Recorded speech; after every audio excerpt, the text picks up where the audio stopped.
Kasuna, in a luncheon speech, suggested that perhaps the issue of the legality of the use of force by the United States and Britain is a matter behind us.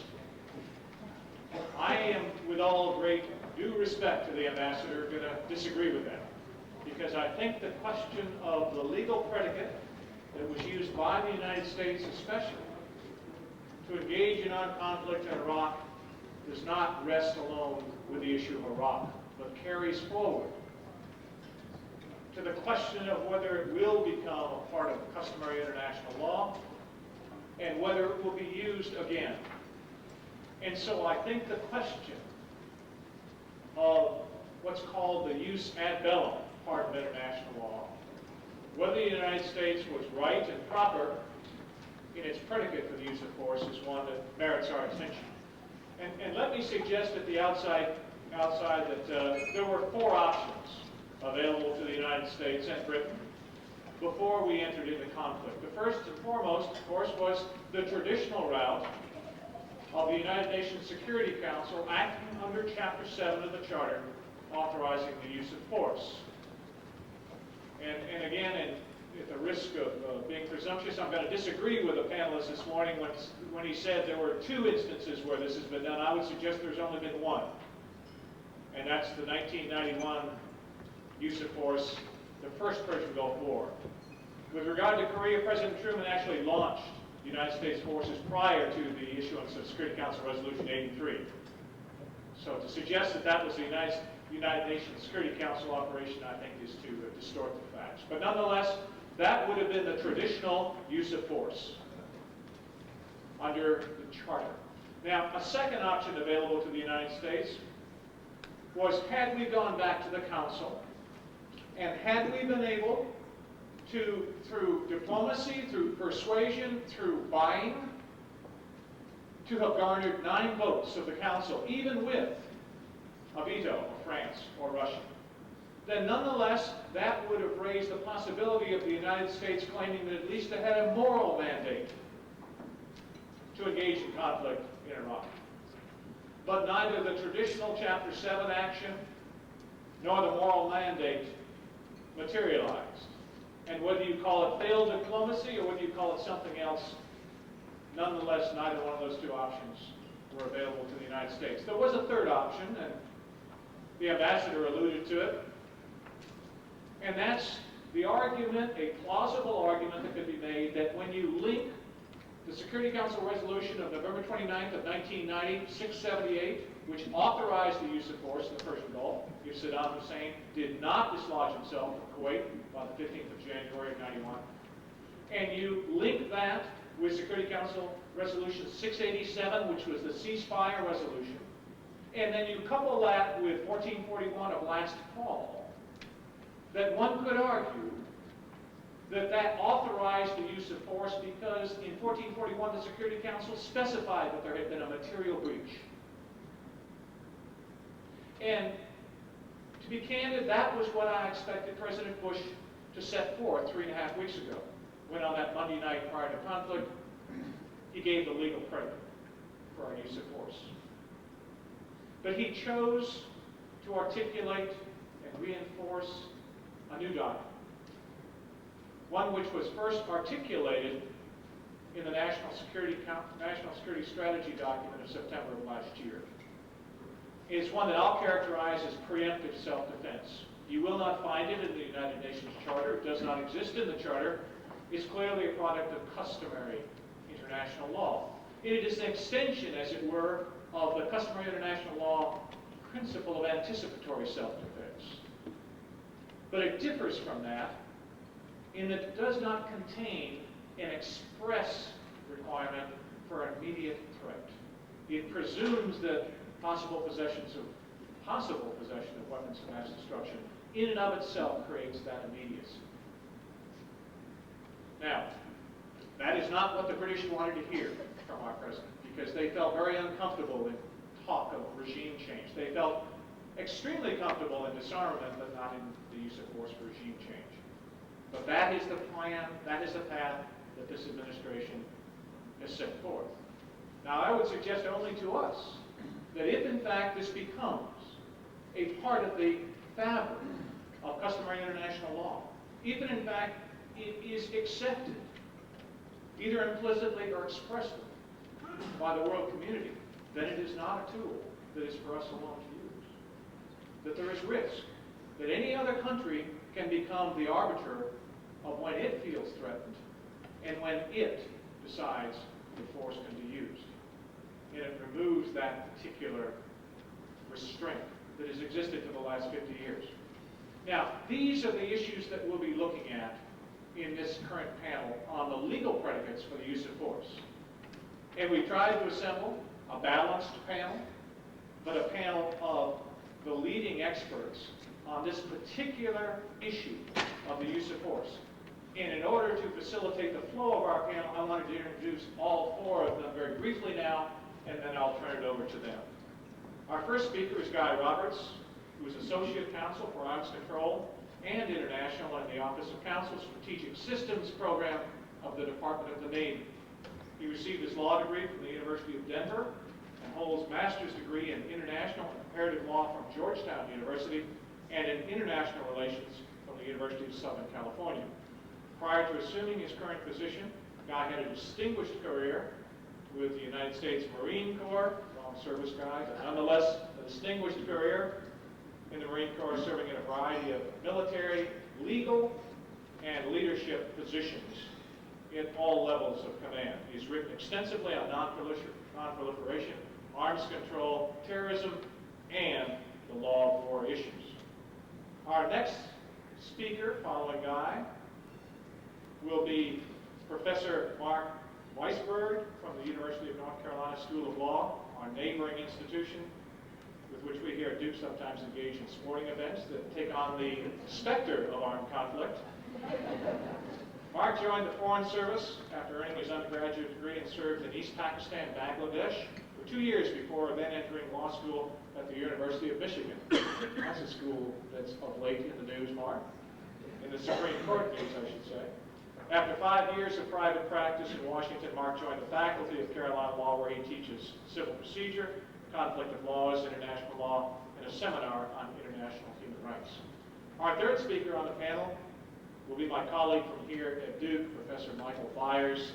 And I want to say right now that Michael has worked as closely with me as anyone over the last 5 months in putting this conference together. So Michael, it's been our pleasure to work with you and to have your assistance throughout the way. Michael is a Canadian, received his BA from the University of Saskatchewan, his LLB and his BCL from McGill University Law School, and his PhD from Cambridge. He joined the Duke Law faculty in 1999 and teaches international law, international economic law, international dispute resolution, and international law and the use of force. He is also the director of Duke's JD LLM program in international comparative law. Michael is widely published and has been of late a frequent commentator on national and international news programs on this very issue of use of force issues. Our final speaker of the panel will bring a truly international flavor to the debate. She is Francoise Hampson, who is a professor of law at the University of Essex in England. Francoise studied law as an undergraduate at the University of Newcastle upon Tyne, and then taught at the University of Dundee in Scotland for 8 years before taking her current position at the University of Essex. She's a member of the United Nations Subcommission on the Prevention of Discrimination and Protection of Minorities, and a governor of the British Institute of Human Rights. She, too, is a frequent commentator on issues involving law of war, and we welcome her to Durham and to our conference, Francoise. Ladies and gentlemen, this is our panel of distinguished experts, and so without further ado, Guy, let me turn it over to you.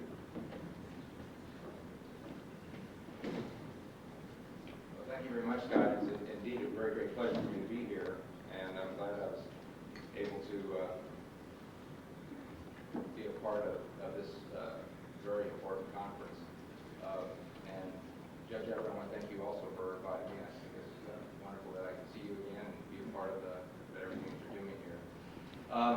Since I am working for the Department of the Navy, I must caveat my presentation by saying that my opinions are my own and don't necessarily reflect the views of the Department of the Navy or the Department of Defense. A couple of things before I get started, and I'm glad that we're talking about law and policy predicates, because In about 28 years of doing this business, I still can't figure out the difference between law and policy. I'm still working at it, but it's really hard.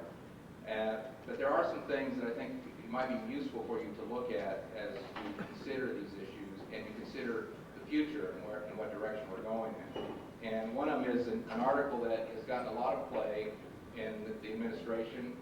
A colleague of Bill Crystal's wrote it. It's called Power and Weakness by Robert Kagan. And it's in the Policy Review of June last year. I strongly recommend that you take a look at this article. It's been read extensively through senior officials throughout the administration, and I think it has, in fact, been an influence on those views. The other thing I thought was pretty interesting, and this is such a timely issue, is that when I opened up the paper this morning, and I read a couple of things that I think are relevant to what I'm about to say here, and I just want to read you a couple of these things and have you think about them as we consider and discuss these issues. First one is a quote from the Arab Man on the Street, and this is on page 10A of the USA Today. It's a new era in the Arab world, and we're happy to see that. We hope there will be new democracy in the Arab world. Yes, the war was worth it. And then we have a quote from an Iraqi. It's still hard to take in, but this is one of the happiest days in the history of the Iraqi people. And then on the other side, we have a quote from the French Foreign Minister, Dominique de Villepin, who says, "It is important that the legitimacy of the international community be upheld, and for this, the United Nations needs a central place." And then finally, a news item, North Korea today becomes the first country to quit the 33-year-old global treaty banning the spread of nuclear weapons, amid indications that it is continuing preparations to become a serial producer of nuclear bombs. I think we're witnessing one of the really more significant and important events in our times. I think that the demonstrated impotence of the Security Council in the face of Iraqi defiance raises some very, very serious questions about the future of the Security Council as a positive force for peace, international security, and justice. Iraq's intransigence and exceedingly poor record on the part of the UN in responding quickly and effectively to non-proliferation concerns and human disasters have led many, both on the left and the right, to wonder if the Security Council is doomed, and the United Nations is doomed to follow the League of Nations into irrelevancy. Has the United Nations, like the old League, become nothing more than a debating society where diplomats like to fill the air with talk and content-free statements rather than striving for real justice by punishing defiance? As President Bush framed the issue, is the UN capable of enforcing its own edicts, vindicating its own relevance by making Hussein disarm? In the face of inaction or paralysis, what then do we do? We all understand the awful price of terrorism and the potentially catastrophic danger from weapons of mass destruction. Many times in the last century, in fact in the last decade, the world has failed to act in time to prevent a crisis or meet a threat. Some have forgotten that lesson, others have not. Some have only recently emerged from tyrannies imposed in no small part because of that failure. Months ago, the Prime Minister of Estonia told President Bush that he did not need an explanation of the need to confront Iraq because the great democracies failed to act in the 1930s.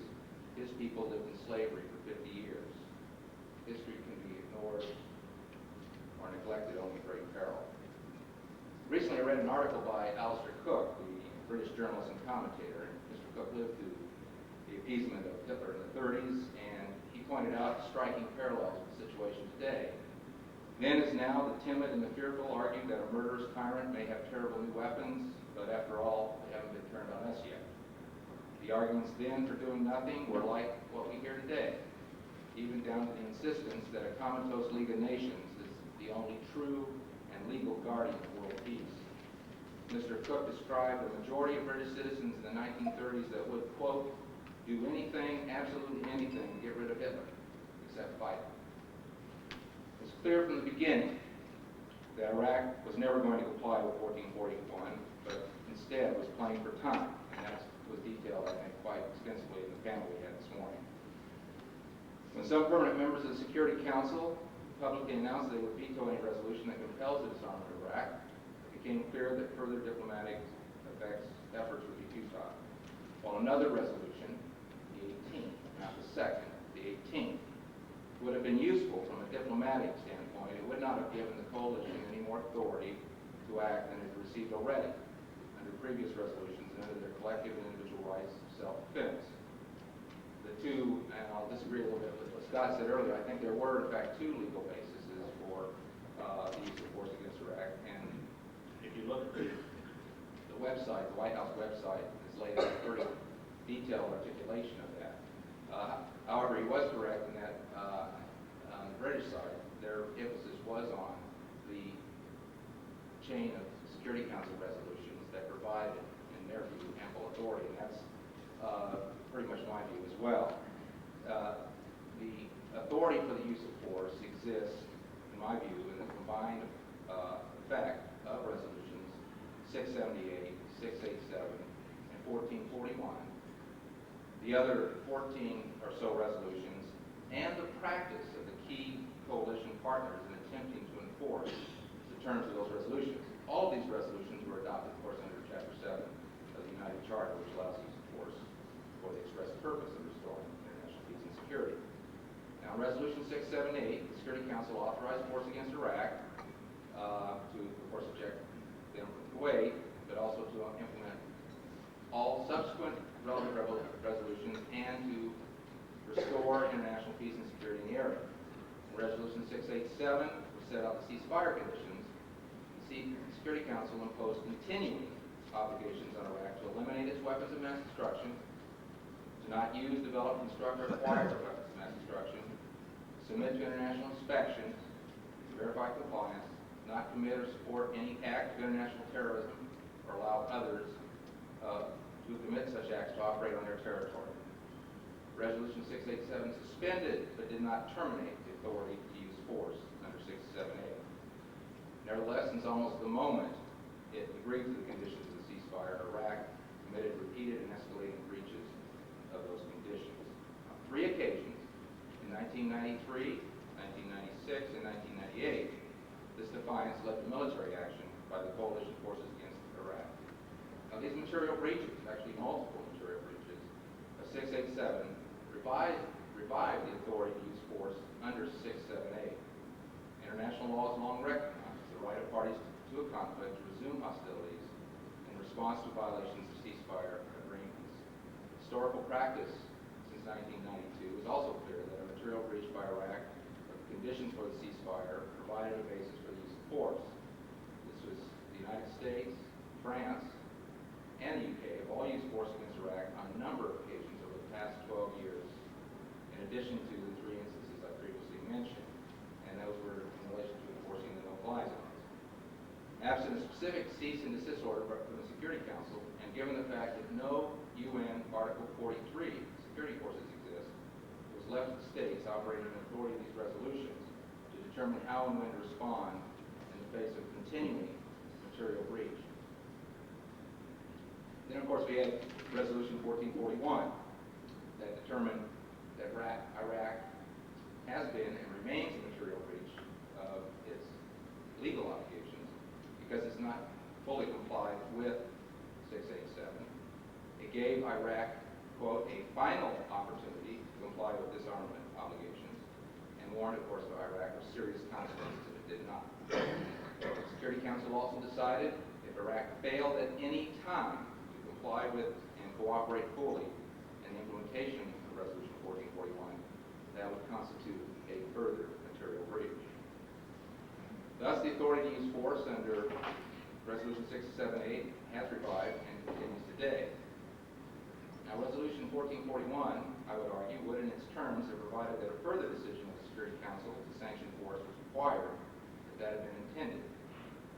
All that Resolution 1441 requires is reporting to and discussion by the Security Council of Iraq's failures, but not an express further decision to authorize force, especially since none is needed. Well, it's hard to see how another resolution or another few months would have made any difference.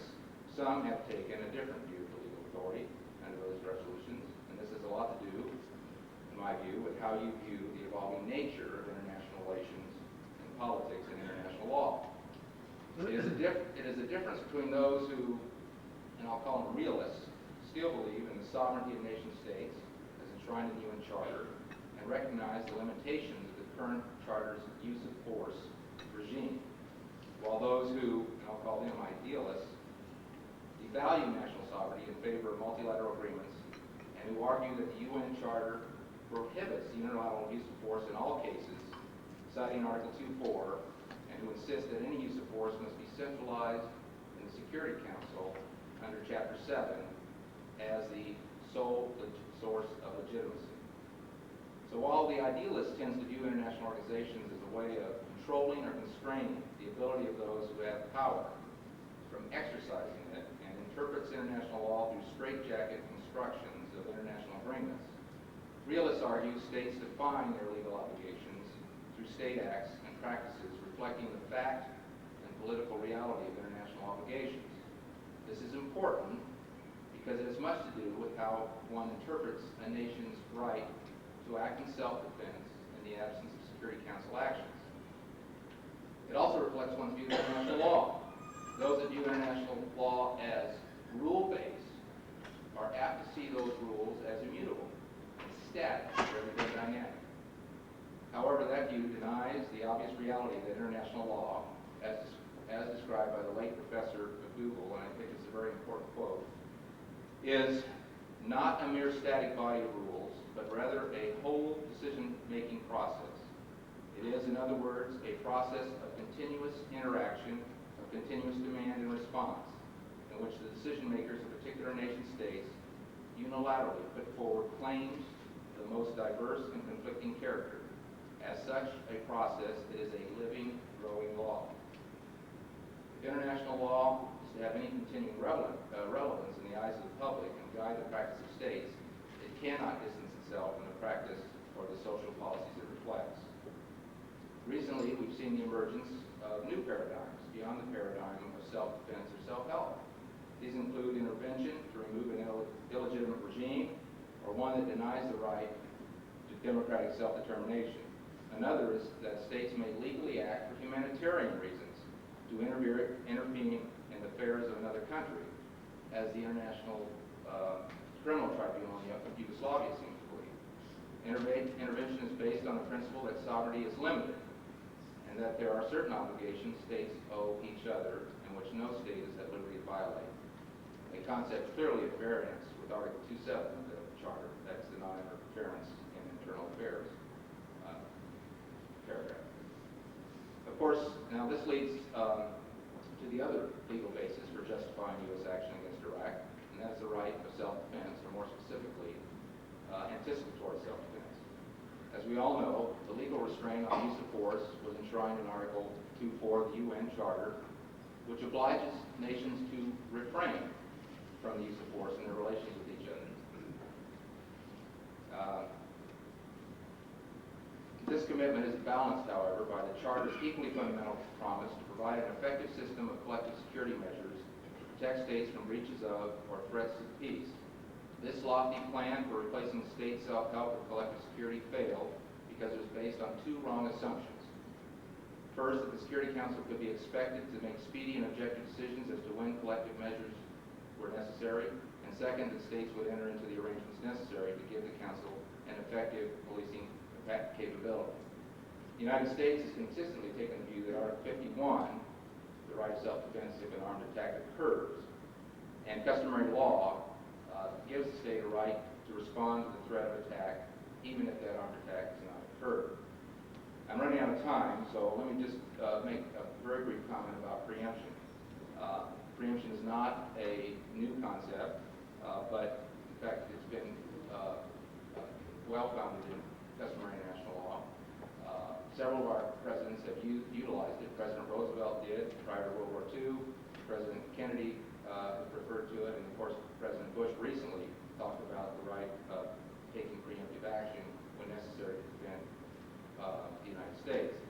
But as National Security Advisor Rice pointed out, it is not new and is not haphazard. It's not going to be used in a cookie-cutter way, or it's only one tool of many in responding to proliferation. Probably the key point to make about preemption is that it is always going to be used method in last resort. That is, only after we've exhausted all other alternatives, and only under very specific circumstances are we going to be able to use that as an option, because I think, as was alluded to today, earlier, there are very limited circumstances in which the actual use can respond to a very unique threat, weapons of mass destruction, that it can be used. Well, I've run out of time. I have a lot more to say. As I told Scott earlier, I had only 2 hours worth of stuff to talk about in less than 15 minutes, so I look forward to having a further discussion on these during the question and answer. You definitely have. Preemptive attack. Thank you very much.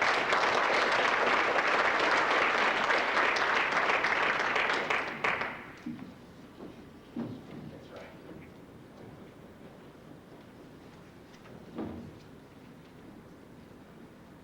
Thank you, Guy, for giving me a lot to disagree with, right? Where to go? In a sense, I suppose I think that Guy takes much too, how shall I put it, Pollyanna-ish a view of international law. While that may seem a strange characterization, I think essentially this argument, with which I disagree, amounts to saying, assuming for the sake of argument that a particular policy seems to be a good one, it must necessarily be lawful, because surely law cannot lock us into policies that may, in the event, turn out to be bad policies. I reject that. I see no reason why law can't be stupid. And particularly given that, in my view, quite distinct from that of Professor McDougall, law can't function if it is always a moving target, providing no standards whereby states may plan, no standards external to the action of the state whereby that action can be evaluated.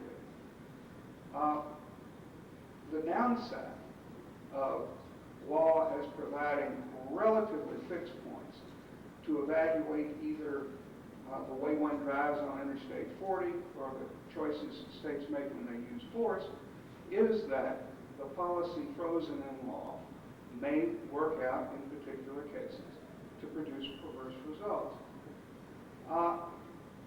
I think that something of that is illustrated by the situation in which we find ourselves now. I disagree emphatically with Guy when he argues that the attack on Iraq was lawful under international law.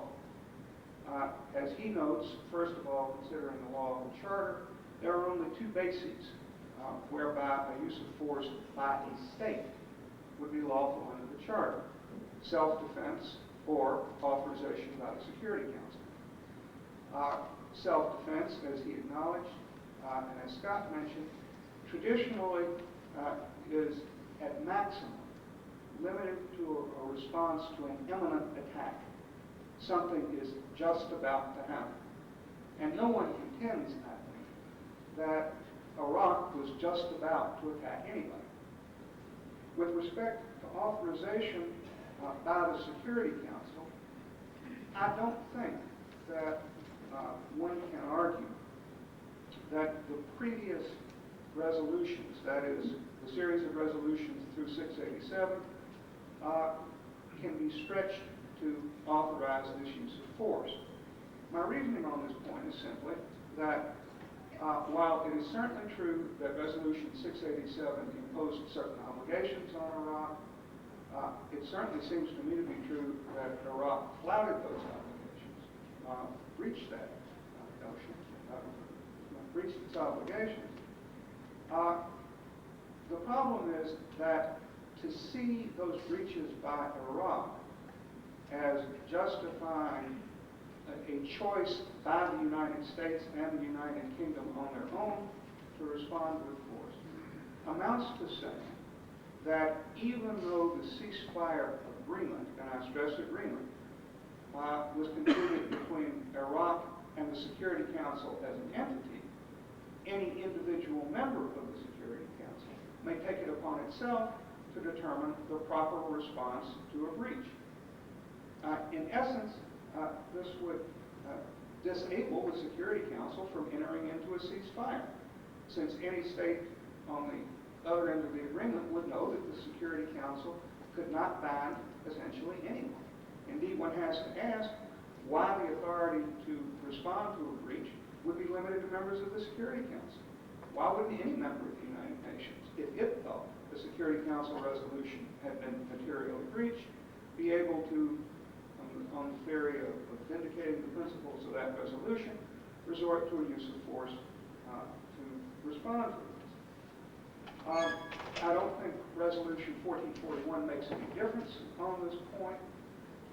As Guy points out, it did require, in the event of reports indicating non-compliance, an immediate meeting of the Security Council to deal with it.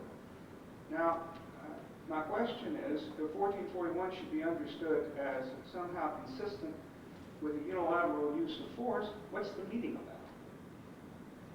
This meeting that is supposed to take place. I assume the more logical reading of that language is the Security Council is going to meet to decide what to do. Now, of course, as Guy says,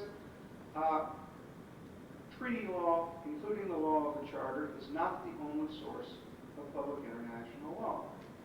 General and consistent practice of states, followed on the basis that it sets law, is customary international law. It is also true that customary practices can have the effect of enlarging or restricting treaty obligations. And as I have written, I certainly do not think that the letter of the Charter in all respects represents international law. I think that in a number of respects, customary international law is simply different than the law of the Charter. To say that, however, is not to say that customary international law imposes no restrictions on state uses of force. And as far as I can tell, it just simply doesn't seem to me to be true to say that state practice establishes, a customary law right for one state to subjugate another because, in the opinion of the subjugating state, the subjugated state has reached the Security Council resolution. Again, the concept of what I prefer to call, we all seem to have our own pet terms for this, what I prefer to call preventive wars, can be reconciled with traditional notions of self-defense. I'm perhaps not as sanguine as Guy is about the limitations on the resort to that. And I fully agree with Scott Silliman's points about the risks that, in essence, what's sauce for the goose will be sauce for the gander. That if we can resort to preventive war and call it lawful, so can anyone else. However, the fact that the United States is waging this war in circumstances which render its actions illegal seems to me to say something about the workableness of the way international law purports to regulate the use of force. And I think I can make this point clearer if I focus on what I take to be the structure and function of the Security Council that one can infer from the language of the Charter. It seems to me that the drafters of the Charter faced a dilemma with several aspects.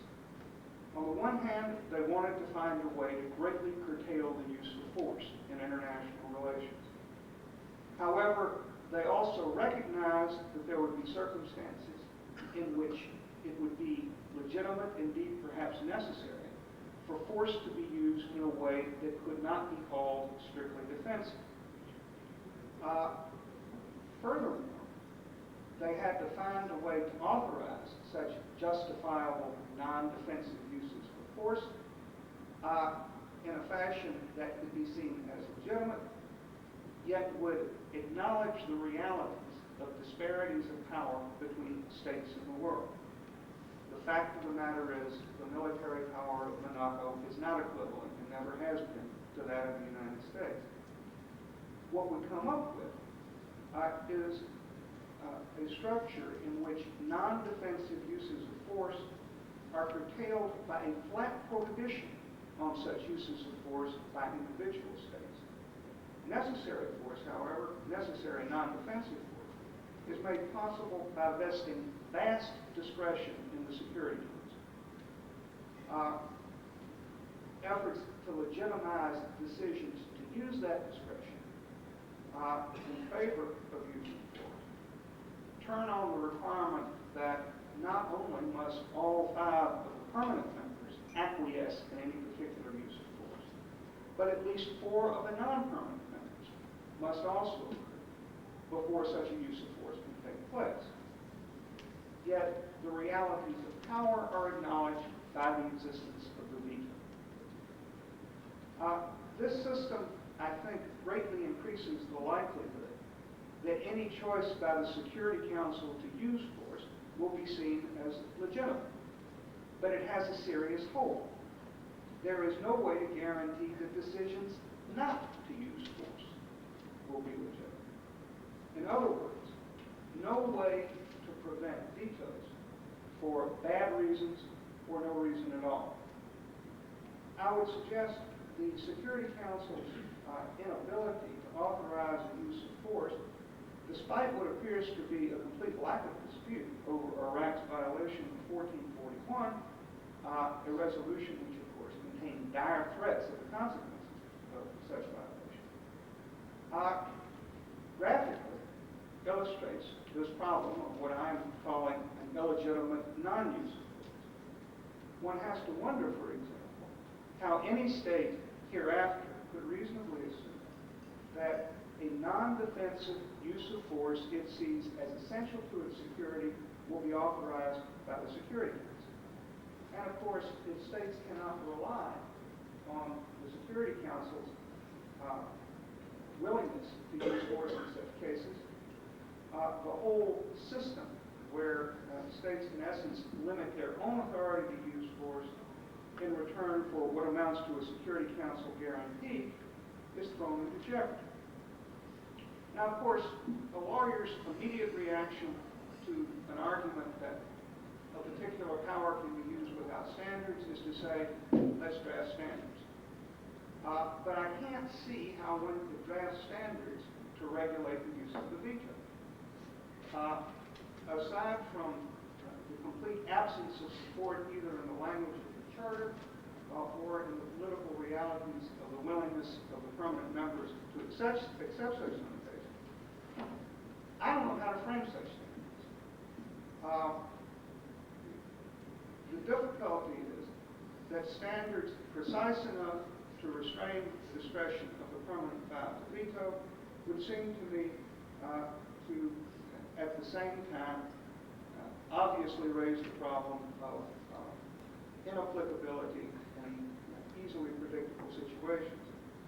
To take but one obvious example, imagine a situation which might well seem to justify forcible action by the Security Council in circumstances where basically things were pretty quiet in international relations. A similar situation might be seen as deserving a much lesser priority in a much more disturbed town. That is, resources are limited, something one might well want to deal with, all other things being equal, would seem to deserve a lesser priority if all else wasn't equal. In other words, one couldn't premise a limitation on the veto on the nature of any particular situation. More fundamentally, it seems, the structure of the council is premised on the notion that the great powers can't be constrained.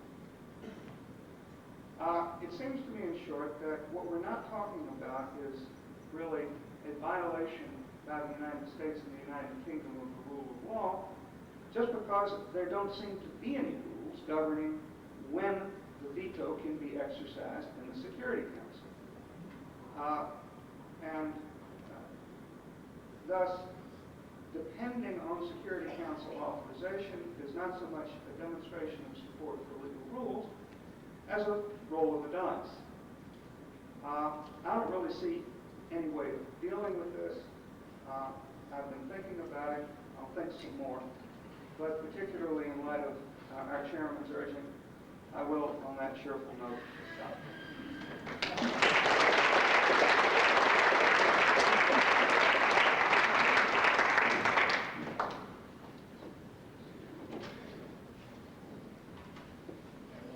Scott Silliman informs me that I have only 15 minutes, and so I'm going to have to move fairly quickly through some fairly complex ideas.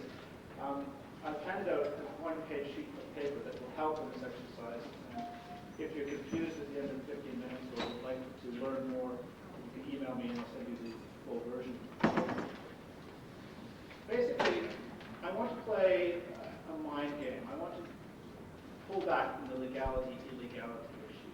And I want to take you through an imaginative exercise that probably isn't so imaginative.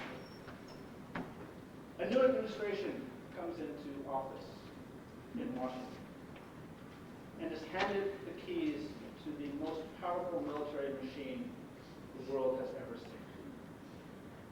12 aircraft carriers, thousands of precision-guided bombs, thousands of advanced fighter aircraft and bombs, enough to defeat any other country in the world with one hand tied behind the back. What does this administration do? Particularly in an environment post 9/11, when there are quite clearly threats that need to be dealt with, threats of terrorism, weapons of mass destruction in the hands of uncooperative states. Well, the inclination of the administration, particularly administration inclined towards unilateralism, is going to be that to use force abroad. And it's at this point that the lawyers stick their heads up and say, well, before you use force, you might want to take note of some rules concerning the use of military force against other countries or in other countries. It's a little bit like someone handing you the key to a red Ferrari, telling you that the North Carolina state troopers are on strike, and then handing you the North Carolina traffic regulations. You're not going to like it, but what are you going to do? This is a choice. This is a choice that this imaginary administration is going to have to make. The rules are there. They've got the Ferrari. The Security Council's on strike. And they've got every reason to want to drive fast. Well, briefly, I think they have at least four options. Option one is simply to throw the highway regulations out the window and let rip down the I-40 at 300 miles an hour. Right? Well, I know that William Crystal probably thinks that's not such a bad idea. Rip up the rules and let's go. Now, putting aside Alan Buchanan's perceptive comment that we need to remember that absolute power has the potential to corrupt and that this country is in fact based upon that insight and the need for checks and balances, putting that insight aside, I happen to think that option one is a non-starter because it's simply inefficient. If you rely simply on the use or the threat of force, you have to constantly look over your shoulder. You have to constantly be ready because you have no friends. You only have those who are intimidated. To give you a brief example, there is a neighborhood here in Durham, North Carolina, where there is effectively an absence of rules. There are some extremely powerful people called gang leaders who operate in this neighborhood on the basis of the threat and the use of force.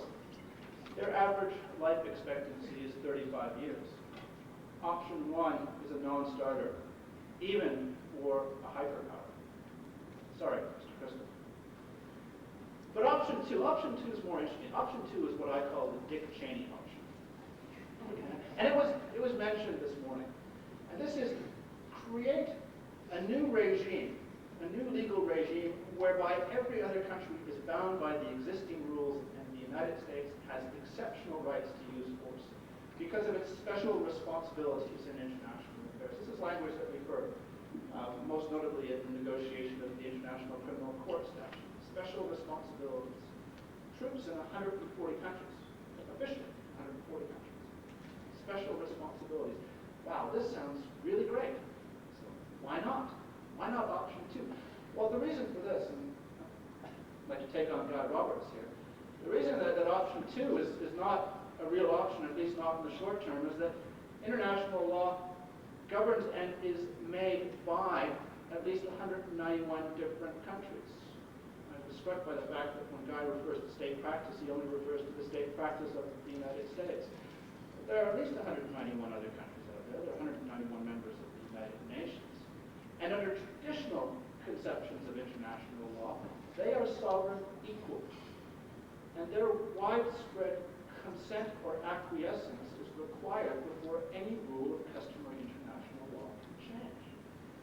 Now, do you think they're going to consent to giving the hyperpower the exceptional right to use force when it wishes to overseas? Remember, these are countries like the countries of Latin America who know what American military intervention has been like in the past. Do you think they're going to consent to this easily in the next 5 or 10 or 15 years? Especially when they know that the most effective way to remove a government, i.e. them, is the use of military force. No, it's not a short-term option. It might, as we'll see in a couple of minutes, be a long-term option, but not a short-term option.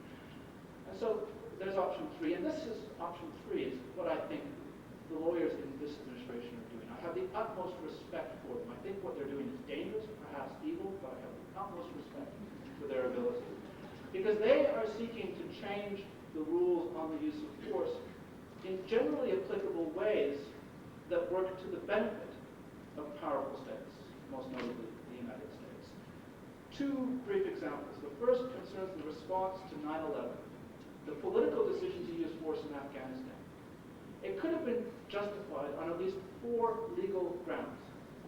Intervention by invitation from the Northern Alliance, a Chapter 7 resolution that France was desperate to give, unilateral humanitarian intervention. There was a massive humanitarian crisis in Afghanistan in the fall of 2001. And a new extended right of self-defense to include self-defense against state sponsors of terrorism. Now, in most circumstances historically, when there are 4 legal justifications available, the United States lumps them all together and says, well, look, the 4 of them together are a pretty big ball of legal justification, and that kind of carries us over the line. And it was remarkable in the fall of 2001 that they didn't do that.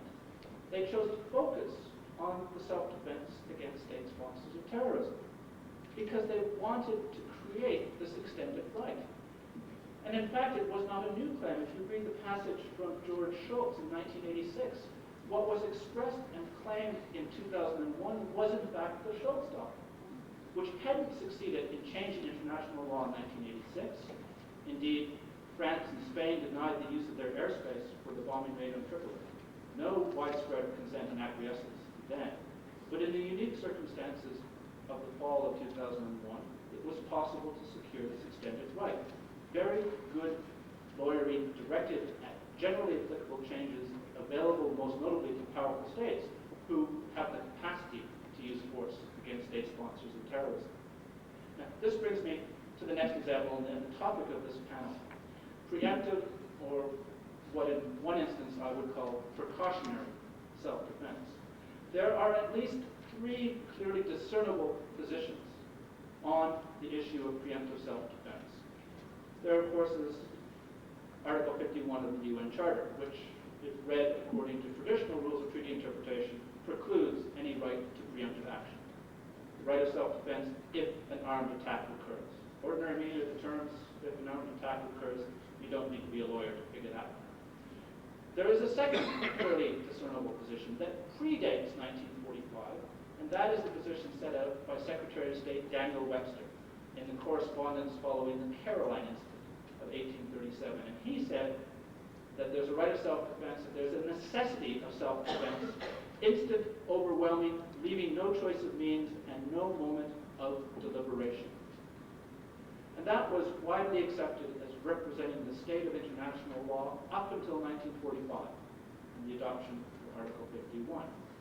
And there are those, admittedly, who have argued that it continued within the language of the inherent right recognized in Article 51. The third clearly discernible position is that expressed by George W. Bush on the 1st of June of last year at West Point Military Academy. And let me quote, "We must take the battle to the enemy, disrupt his plans, and confront the worst threats before they emerge." End quote.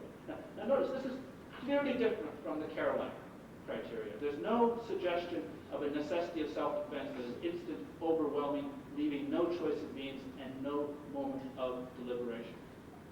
He's talking about confronting the worst threats before they emerge.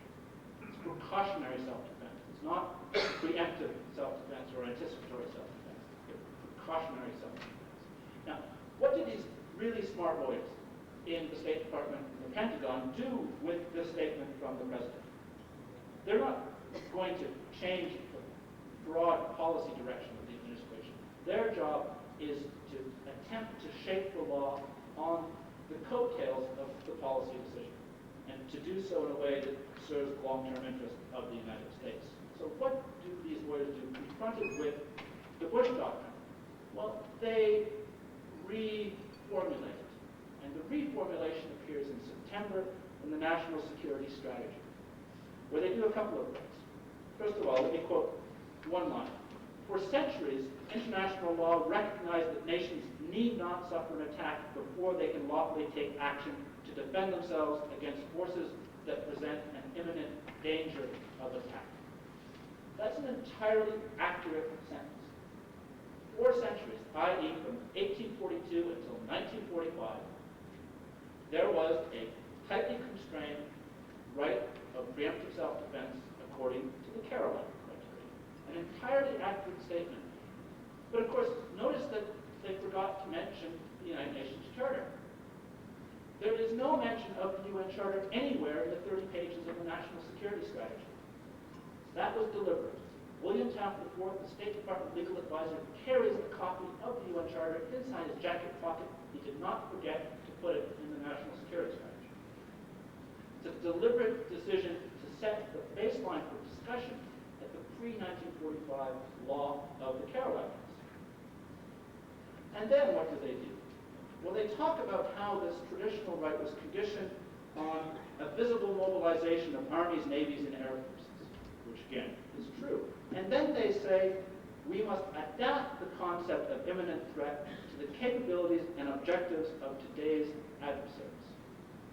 Notice what they're doing here. They're saying we don't want to change the rule.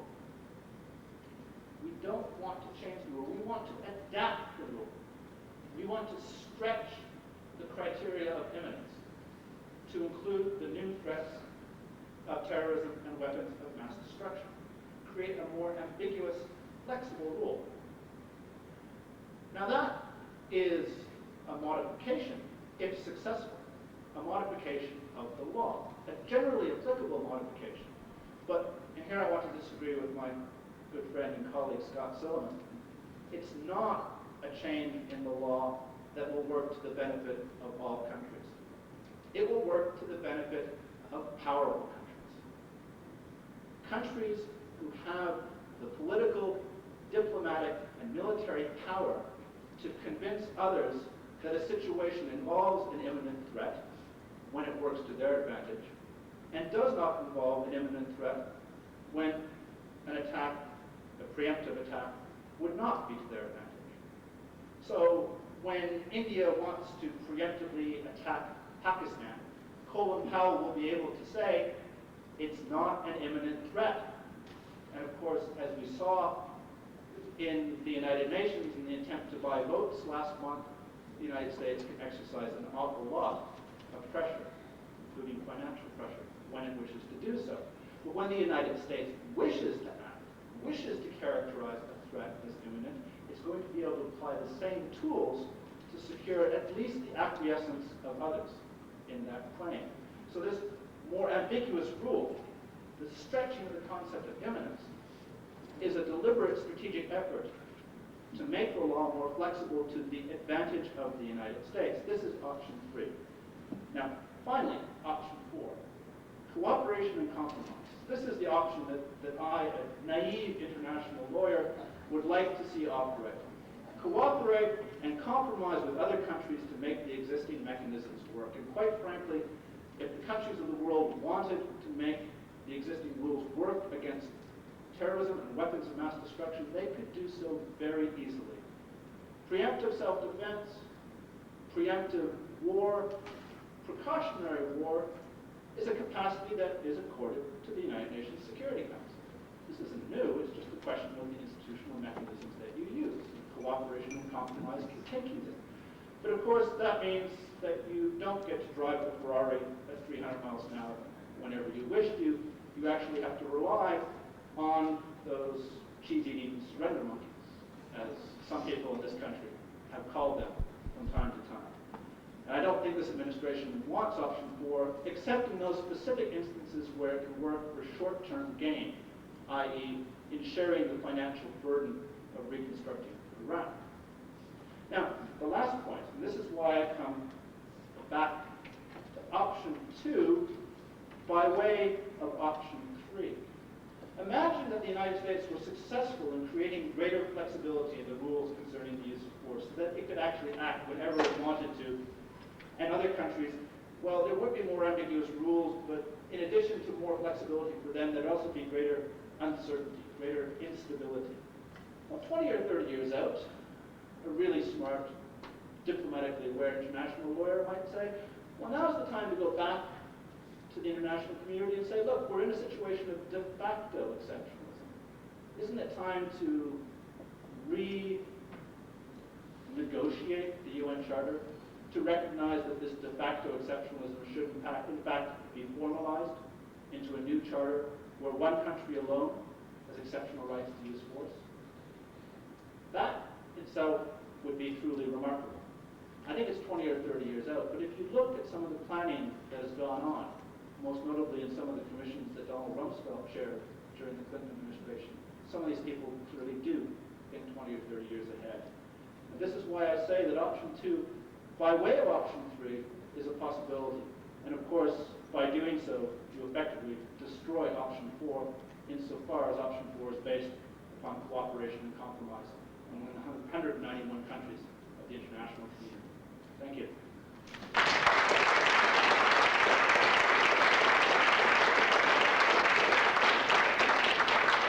Francoise, it appears to me that the dialogue so far has been somewhat dull and pallid. Can you liven it up for us?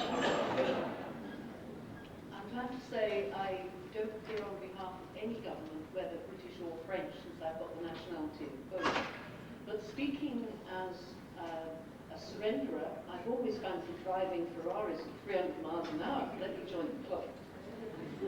I'd like to thank, first of all, Scott and his colleagues at Duke for inviting me to this fascinating meeting. I'd like to disagree, I'm afraid, not being the first one, with what Guy suggested, with a really fundamental disagreement. I disagree with what he thinks international law is. He's not alone in it. This side of the pond, a disconcerting number of people seem to find it impossible to distinguish between law and policy, either because they've been educated at Yale or because they've come too close to Yale.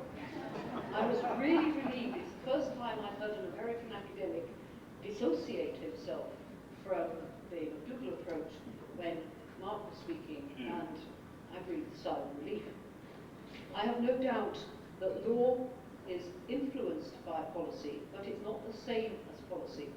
And on the other side of the pond, the international lawyers think, broadly speaking, that there is a separate discipline known as international law. What's really striking, coming from the other side of the bit of water, is that the environment here is so totally different from what is, in my experience, a completely new environment in the United Kingdom. There weren't legal arguments amongst international lawyers over the Falklands-Malvinas conflict or the previous Second Gulf War. Some were opposed to the operation in Kosovo, some were opposed to the operation in Afghanistan, but this time I've never known the level of legal opposition that on seeing, including from people who are well placed and close to the Foreign Office. Indeed, there has been a senior resignation from amongst the Foreign Office lawyers. Elizabeth Woolshurst, who was the Deputy Foreign Office Legal Advisor, has resigned. Before getting into the law with regard to this specific operation, I need to make clear what I regard as the factual situation. Because when Scott first tried to organise an exchange of views, I found I didn't even agree on the facts. In particular, I'm afraid I didn't agree with Guy on the facts. For the purpose of this presentation, there is, in my view, no evidence that Saddam Hussein or Iraq were involved in the events of September the 11th, 2001. I am aware of no evidence of links between the regime of Saddam Hussein and Al-Qaeda or international terrorist groups beyond, first, the presence in Iraqi territory, but outside the control of Saddam Hussein, of a particular group of Al-Qaeda operatives. They were in Kurdish controlled territory until the Americans and the Kurds recently got rid of them. And there's also, after the event, support for families of suicide bombers in the occupied territories. But beyond that, I'm aware of no support for international terrorism, and particularly not for Iraqi fundamentalist groups. You wouldn't expect a relatively secular regime to get into bed with Islamic fundamentalists. Given that under the UNSCOM regime, you'd got a declaration eventually of what Iraq possessed in the way of biological and chemical weapons, and given that there's no evidence of the destruction of all of those weapons, I regard it as fact that we can presume that Iraq still has biological and chemical weapons. I'm not aware of any evidence of current intent to use or to transfer those weapons. At irregular intervals, states have rediscovered what human rights activists and lawyers have known for nearly 20 years. The regime of Saddam Hussein was engaged in gross and systematic violations of human rights, including torture, disappearances, summary and arbitrary executions. In 2002 and 2003, they were no worse than usual. Since 1991, he's not in fact been in a position to act in the way he preferred to act with regard to his own population, because a significant proportion of his population wasn't under his de facto control. That's the Kurdish part of the population. To that extent, lower numbers were affected by his strange practices than was the case in 1991. So that's the factual basis on which I'm operating. I think there are three potentially lawful grounds for resorting to armed force. First, it's authorised by the Security Council. Second, the lawful exercise of the customary international law right to individual or collective self-defence. Third, humanitarian intervention. Each of the three needs to be examined to determine the scope of the ground in question and its possible application on the facts. One problem here is that political leaders don't always make it clear when they are addressing a legal audience and when they're addressing another audience. So it's not always clear whether they mean what they say about the grounds on which they're acting. So looking first at the question authorised by the Security Council resolution. We actually need to consider this, which may seem surprising given the failure to achieve a second so-called Security Council resolution, because this is the basis of the UK's justification for its conduct. There are various unprecedented things that have accompanied this UK justification. The legal officer of the executive is the Attorney General. He gives independent legal advice, and it is confidential. Obviously, there are also lawyers in government departments, such as the Foreign Office. The issue was so controversial in the United Kingdom that for the first time ever, the advice of the Attorney General was published, including the grounds given and including whose evidence he was relying on. So one can see that there was something odd about that context. The UK argument is based on a mixture of customary international law and Security Council resolutions. It goes as follows. There is legal authority to use force in Resolution 678. The Security Council established conditions for the ceasefire in Resolution 687. That had the effect of suspending, not terminating, the authority to use force. Security Council Resolution 1441 established that Iraq was in material breach of 687. Therefore, the legal authority to use force in Resolution 678 was reactivated. There are various problems with this analysis. First, there's a legal problem. It's based on old law with regard to the nature of the ceasefire, which was in a transitional state, a ceasefire, pending a peace treaty under the old rules. The British position does reflect an accurate view of the effect of a ceasefire under old law. But that law came before the UN Charter at a time of unilateral security rather than collective security. It is no longer the case that you normally get bilateral peace treaties, even if you do get some form of international agreement between the parties. So the idea that you can use the old law on the implications of a ceasefire and violations of a ceasefire doesn't fit comfortably into the terms of the UN Charter or the law for the past 50 years. It's also based on an untenable interpretation of Resolution 1441.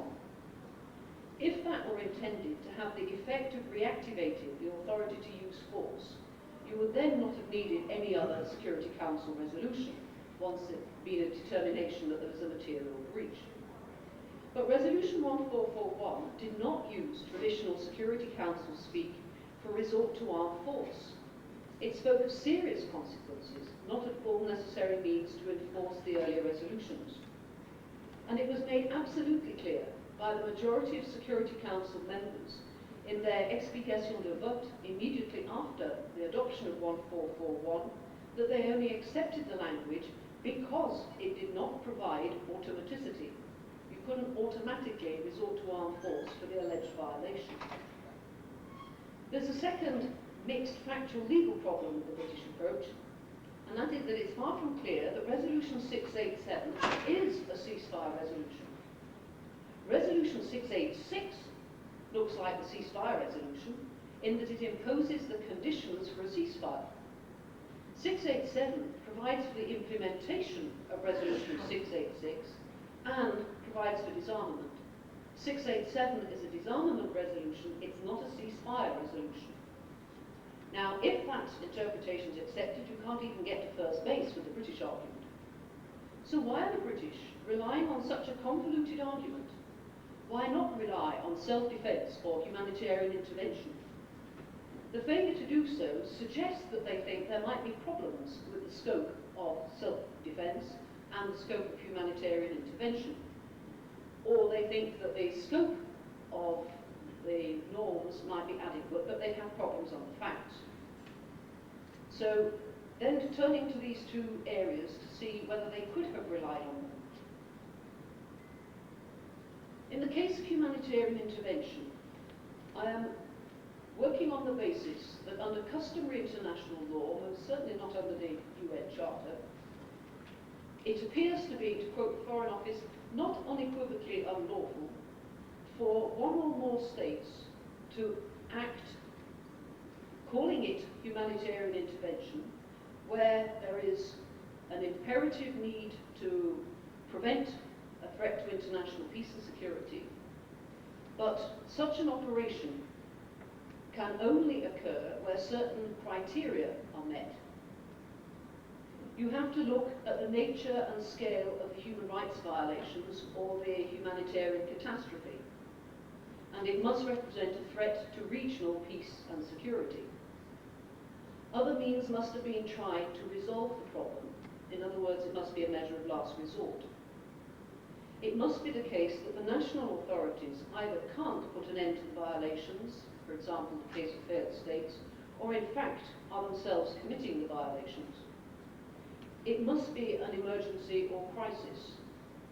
And the conduct of the operation, in addition to respecting the jus in bello, must clearly be directed at protecting the victims of the violations and must not undermine the territorial integrity or political independence of the state in question. On this basis, action should have been taken in Rwanda before it was. Action was lawfully taken in Somalia. Kosovo is a close call as far as the scale of the violations was concerned, and in the light of the de facto change in the definition of Serbia, the conclusion of the Goldstone Commission that the operation was illegal but legitimate, I think is not allowable as a legal conclusion. A thing is either legal or it's not legal. I don't think we can say it's illegal but legitimate, not if you're giving legal advice. On this basis, intervention would not be lawful, however much I regret this, in Zimbabwe at the moment, not yet.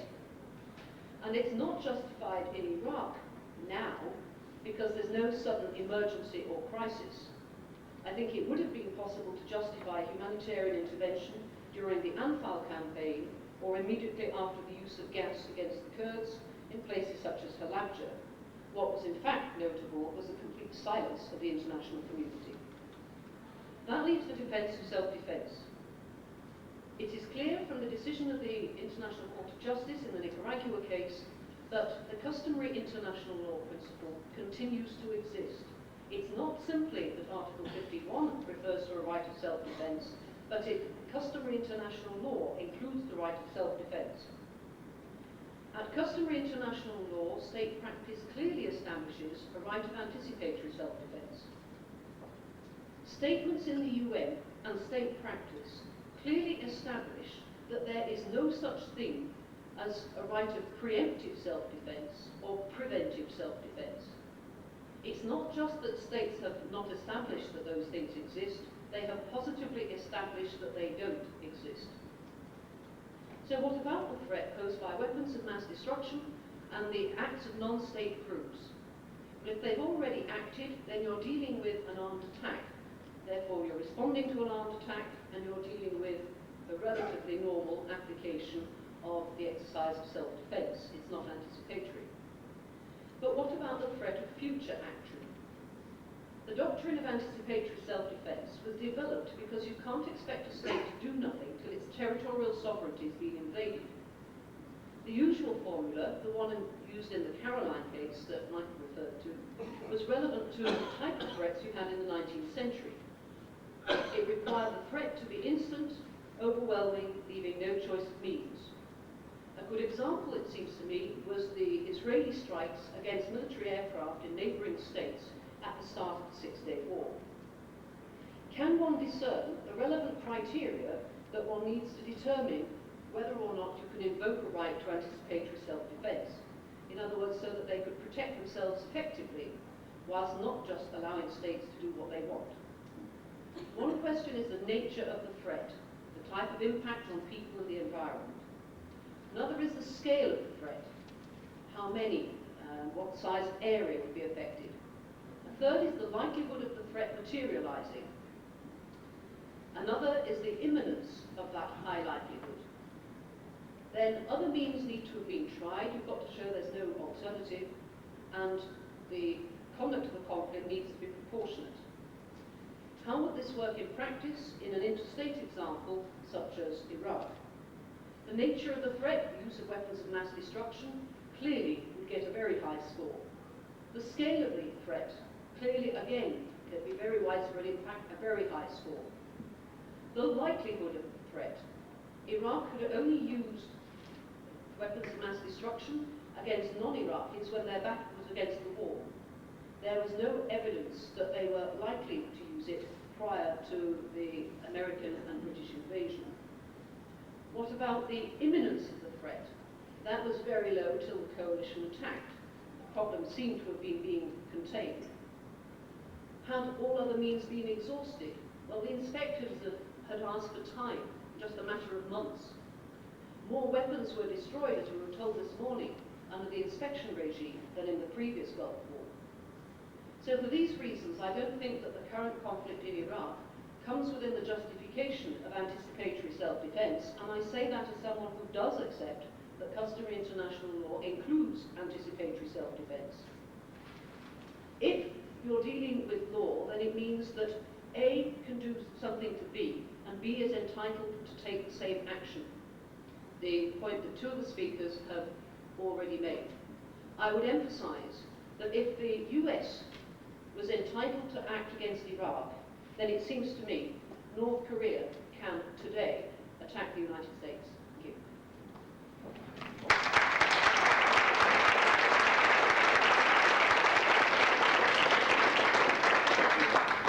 Francoise, I set out in choosing our speakers to present a wide spectrum of views. I suspect we've done that. Let me now open the floor to questions. Again, I would ask that if you have a question or a comment, that you go ahead and wait for the microphone to reach you, and then identify yourself and your affiliation.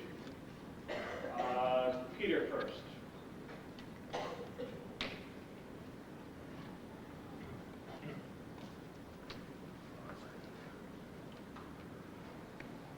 Peter Fever, Duke University. Michael, as is often the case when people talk about Bush, it makes them make silly arguments.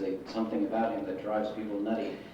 But I don't think Bill Kristol or the Bush administration views what it's doing as going about to invade whoever it wants, whenever it wants, driving 300 miles an hour down the highway. On the contrary, what's so striking about the Iraq case is how limited is the U.S. claim, and that how, when the U.S. has been making the same claims about many, many other countries, in fact, it's not doing so.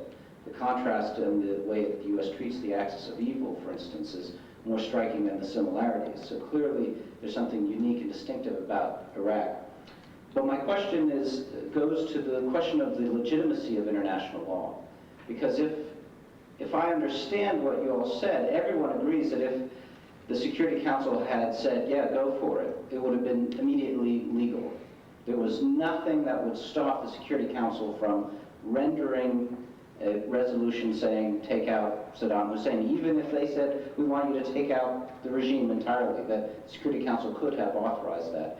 And of course, as you know, 8 members of the Coalition of the Willing, the people who think we should have done that, were members of the Security Council over the last 5 years. It's an accident of when this issue came up that we had non-permanent members who were not eager to join the coalition. So isn't then if those facts are correct, then isn't the burden of your argument that France has a veto power over U.S. national security, and that your definition, under your definition of international law, what is right is that France can decide, or because it has a veto, or Russia, or China, any country that has a veto, can decide what is legal for the U.S. to do about what it considers to be its national security. And if that's the case, and if France can make that judgment not on the basis of international law, but on the basis of whatever it wants to do, this is Mark's observation, on the crassest of national interest rationales, France can make that judgment. How legitimate is the international legal institutions that you're seeking to defend? Michael? Sometimes people who have strong views don't actually listen that carefully to what other people say. First of all, Peter, I didn't say that the Bush administration was driving 300 miles an hour. I said that any administration would feel the desire to drive 300 miles an hour until faced with the various factors that they would have to take into account. This is a smart administration. I said I respect these people and their abilities. And they're not going to stupidly run around the world attacking any state. But they do clearly have a long-term plan in terms of opening up the rules on the use of force to allow further actions of this kind. And I do note that John Bolton, the Undersecretary of State for International Security and Arms Control, yesterday explicitly said that the other members of the axis of evil should take note of what's happened in Iraq and draw the appropriate conclusions. Now, that's a threat. In fact, that's contrary to Article 2.4 of the UN Charter. But it also indicates that this is not a one-off, highly selective action, but part of a larger plan. So, you know, the facts speak for themselves. Bolton said this. This is something that's more pervasive than you suggest, and yet it's not completely reckless, because these are smart people. In terms of the coalition, 47 out of 191. and only 3 of them have put troops on the ground. Actually 4, because I think Poland sent 20 or 30. That's 200. Okay. And the point here is that this is not an action that has the widespread support of the international community. At best, it's close to 25%. In terms of the French veto, or the Russian veto, or the Chinese veto, or indeed the American veto, the United States has cast the veto far more often since 1945 than France ever did. Are you prepared to accept that every one of those vetoes was potentially unreasonable? Yes. Yes. The United Nations Charter is structured so as to allow the Permanent Five to cast a veto regardless of whether that veto is reasonable or unreasonable. It's designed to provide a safety valve in international security so the 5 declared nuclear powers can call off a collective authorized action whenever they so choose without being second-guessed by anyone else. Now, having accepted that system for the last 58 years, I think it's incumbent upon the United States to do more than to paint the French position as unreasonable or based on national self-interest. This is a powerful system. Arguably, and it's impossible to prove this empirically, but arguably it has contributed to the peace between great powers that we've seen since 1945. Do I support the veto? Well, yes. Do I accept that there are circumstances when you might need to act without the veto? Yes, I accept that as well. But with regard to weapons of mass destruction, Peter, the French aren't stupid. Weapons of mass destruction and terrorism is a threat, a combined threat that challenges every country.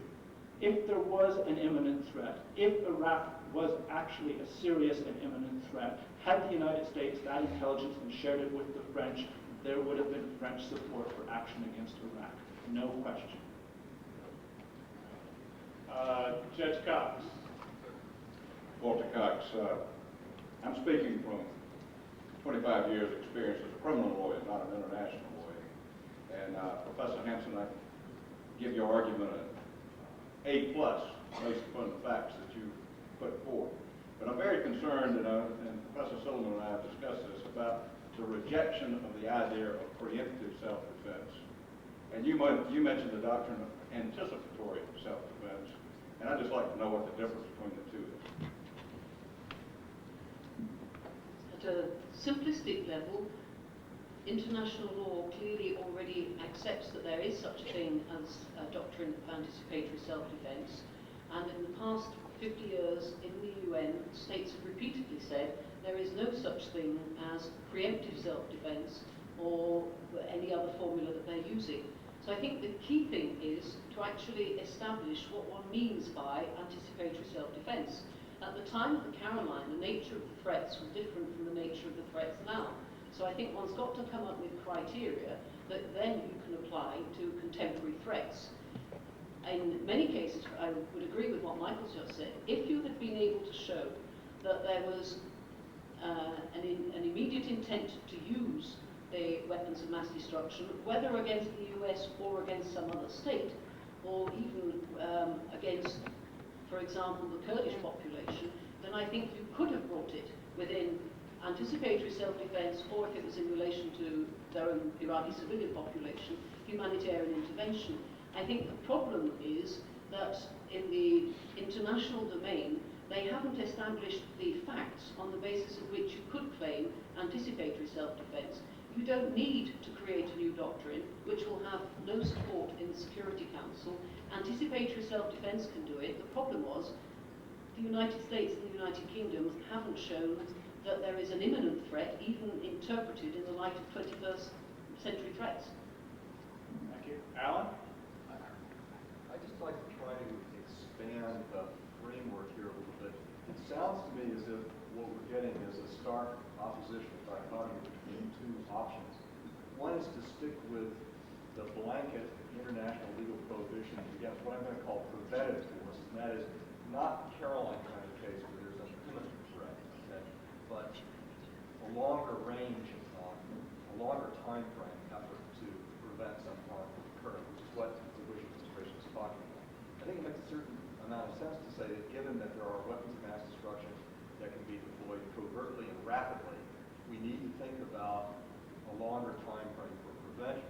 But the only alternatives are not, on the one hand, sticking with the blanket prohibition against that now exists under international law, or allowing any state that has the power and will to do so at its own discretion, without accountability to anyone else, to decide that they're in a position where it's justified to use preventive force, which is what the Bush administration seems to be doing.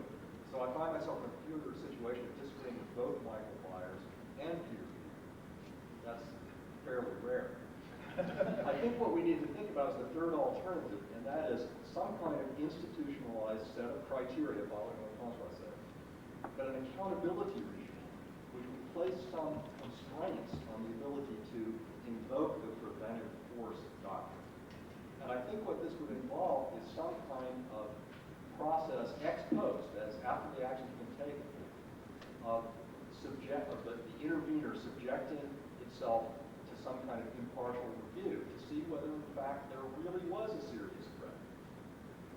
And there would have to be consequences for the intervener if it was concluded that there was not in fact a serious threat. There are all sorts of incentives for a powerful state like the United States to exaggerate a certain threat and then to use preventive force. There are also incentives for states like France to be shirkers and roadblockers to prevent the justified use of preventive force. The only way to cope with both of those problems is to have some kind of accountability regime, some formal criteria that have to be flexible, can be cookbook, and there has to be some accountability. So it's not just discretionary, do whatever you want, whenever you want to, or stick with a blanket prohibition on preventive force. Those are not the only alternatives. Before I invite the panel to answer, I will note that Professor Buchanan, in conjunction with Professor Bob Calhoun of our Political Science Department, just issued a paper on this very subject of preventive use of force. So let's invite any member of the panel who wants to address it. Michael? Well, you know full well that I'm not a narrow-minded positivist who believes that law should never change. In fact, the analysis I put forward today is very open to the possibility that other countries will support or acquiesce in this lawmaking effort by the United States. It's not up to me whether they do or not. It's up to the governments of the 190 other countries of the world. Do they accept this lawmaking initiative or not? But no, it's up to them. It's not up to the United States whether this succeeds in changing international law. It's up to the countries in terms of how they respond to it that matters. I do think that we need institutional change, Alan. I happen to think that the Bush plan is dangerous, not only to the rest of the world, but also to the citizens of the United States. I do think that absolute power is a dangerous thing, and that this country as well needs to have checks on its executive in terms of how it operates outside the territory of the United States, because that impacts on how it acts internally within the United States. But how do you get to this accountability regime? This is the real challenge, Alan, because you can't impose it. It has to be widely accepted by at least the people of the world, maybe not dictatorial governments, but certainly by representative bodies outside the United States.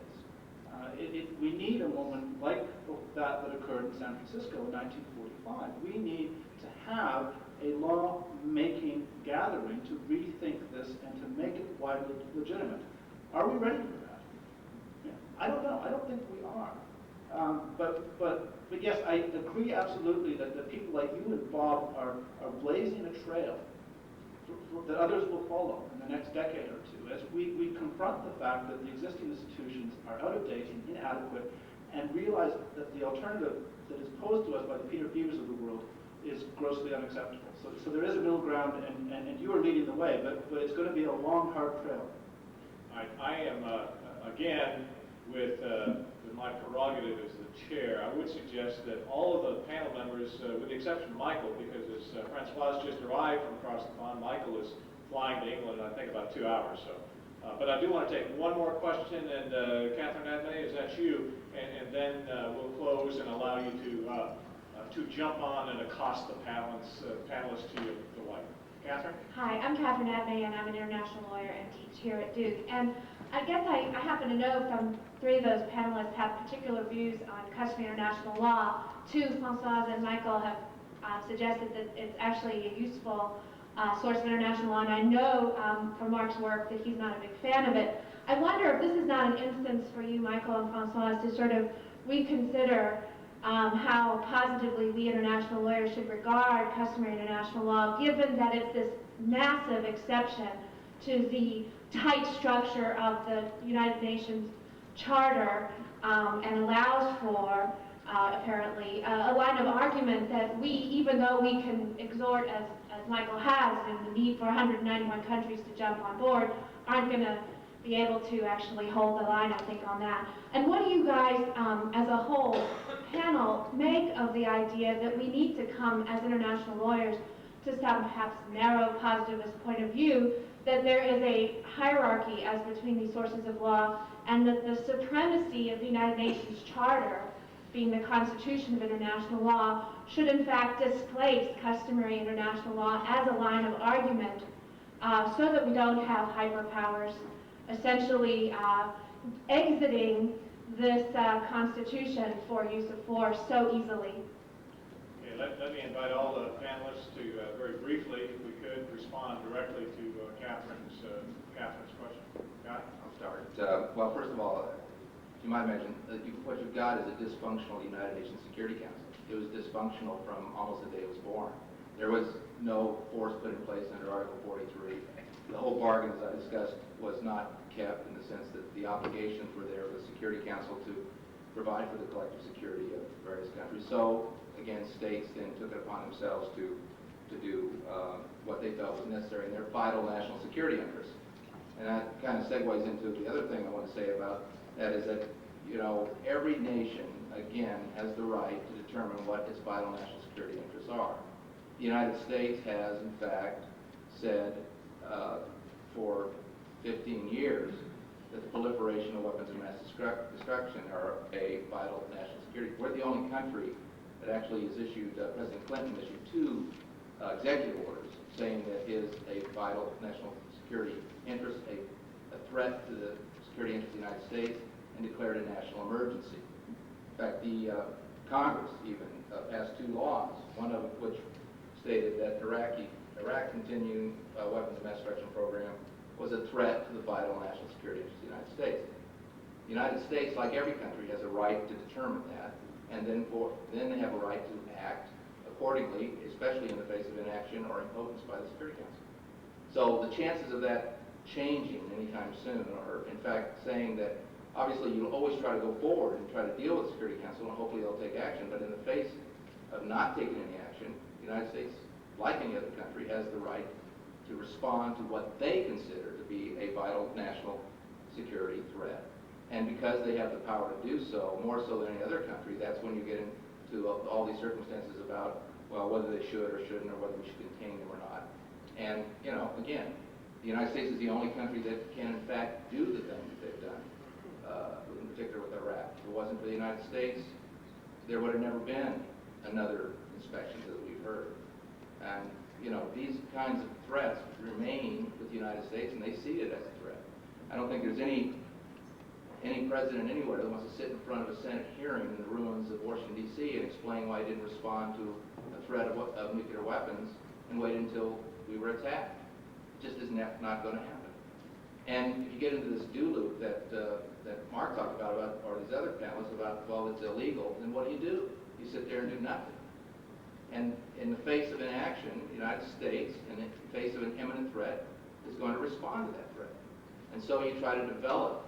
And the idea that you know, this is some sort of thing that happens off the cuff, well, you obviously haven't worked for the government, because this is a long, drawn-out process, and very well thought out, very well considered, pros and cons, all those things happen before you get to an articulation of what the policy is going to be.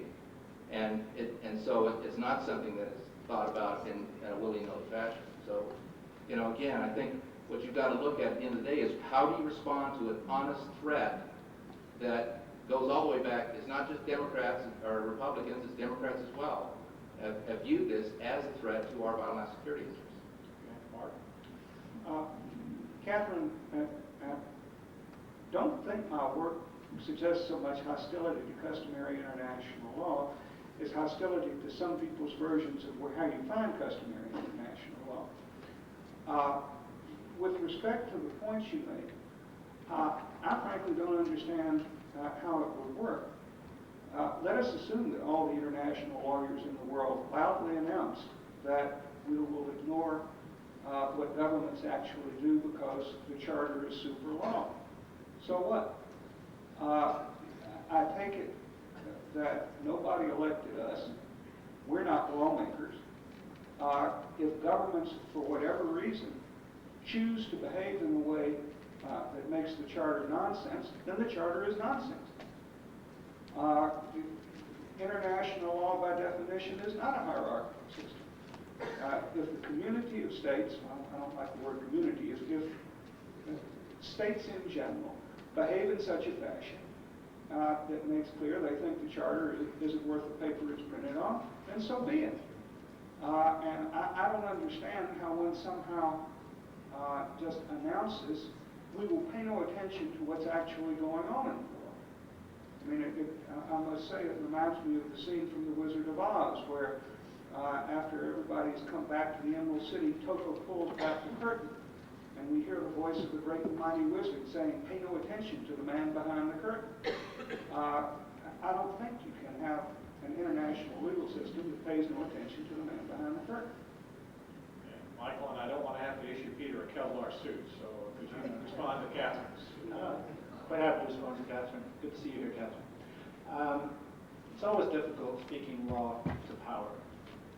But of course, if law doesn't speak to power, then law is not worth much at all. I don't want to ignore the fact that states, as Mark said, operate on the basis of law that we might not like. We might not like the customary international law and the use of force, but we have to accept that this is where the discussion is now most engaged. It also, incidentally, is something that the United States cannot renounce. The Bush administration could, if it chose, renounce the UN Charter, but it can't renounce customary international law. The question is, how do we grapple with the fact that there is incredible pressure being placed upon these customary rules as a result of a combination of factors that include American hyperpower, terrorism, weapons of mass destruction. Okay? How do we respond to this? Geopolitical change has always shaped international law in new ways. The Spanish hegemony shaped international law in new ways. The French did, the British did. We're in a new geopolitical period, and customary international law is going to have to adapt as a result, not just the United States, but as a result of these other factors too. The question is, and this is the Alan Buchanan question, is do we accept the dictates of the single superpower as to how the law should change, or should we try to manage it in a way that takes into account other interests as well? I happen to think that this world is about more than the United States. I happen to think that there are other interests that should have a role in defining the legal order of the 21st century. Now, you might disagree. You might think, Peter Fever might think, that taxation without representation is a good idea.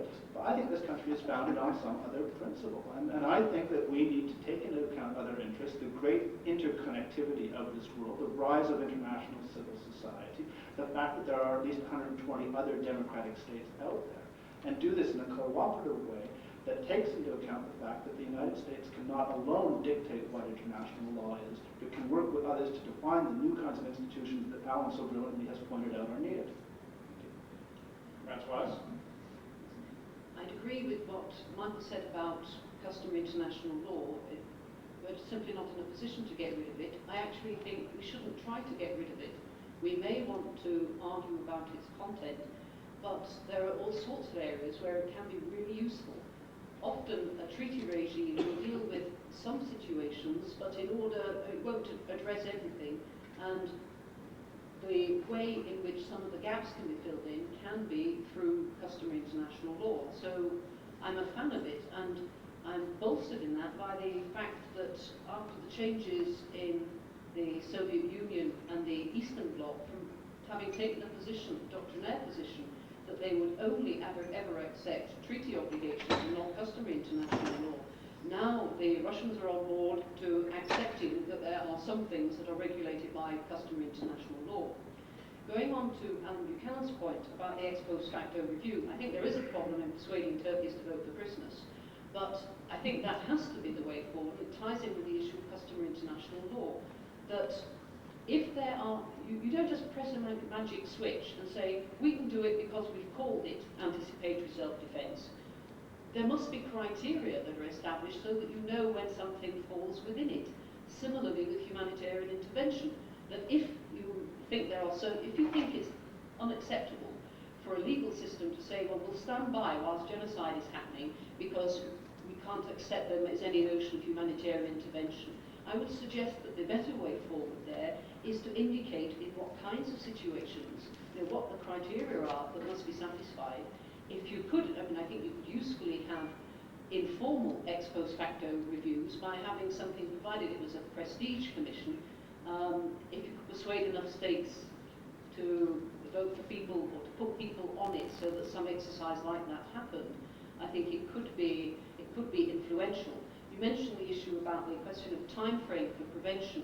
I think that's really important, and I would see anticipatory self-defense, and I recognise I'm in a minority of about 1 plus Israel on this, and I've got no brief from the government of Israel. Personally, I think the attack on the Iraqi reactor was on the facts, part of anticipatory self-defense. It was the time when there were going to be fewest negative consequences from taking out what, had it been proceeded with, would have constituted an immense threat to Israel because of the statements that Iraq was making with regard to how it was going to use that. These statements were made within Iraq, but nevertheless they were public statements. So I think the issue of the time frame can be taken into account within the framework of anticipatory self-defense. I strongly disagree with what Guy said yet again, I'm afraid, in that it says that simply because the US President determines something is an imminent threat to national security, that therefore it is, and therefore everybody else should agree on the US taking action. Well, in that case, as a good old Brit, I pronounce that anything the French do is a threat to our national security. Can we nuke them? On that last point, Francoise mentioned the 1981 Israeli attack on Osirak, and she said that she believes that it probably had some credible response as far as justifying it under anticipatory self-defense. I would only note in passing that Security Council resolution that was passed shortly thereafter was 15-0 in condemnation of the attack, and without engaging in that debate. Let me suggest that this is obviously an ambiguous and contentious issue. I hope you understand that now. And we have to leave to you.